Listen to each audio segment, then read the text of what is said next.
تعالی نے اس کو لکھا، فرماتے ہیں کہ محمود غزنوی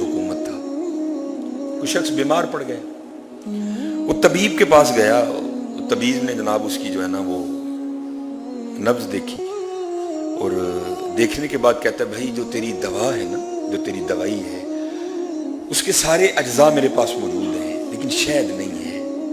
اور کیونکہ شہد کا سیزن بھی نہیں تو اس طرح کر کہیں سے شہد لے آیا، پھر دوائی تجھے بنا دوں گا۔ اب اس نے نا وہ حکیم کی دکان سے ڈبیا اٹھائی چھوٹی سی اور جناب شہد مانگنے چلا گیا، ایک ایک دروازے پر اس نے دستک دی، ارائیت الذی یکذب بالدین فذلک الذی یدعو الیتیم ولا یحض علی طعام المسکین۔ کسی نے اس کو نہیں دیا بیچارے کو، بڑا مایوس ہوا، دل میں خیال آیا چل بھائی لوگوں سے تو نہیں ملا، بادشاہ کے دروازے پہ بھی ٹرائی کرتے ہیں۔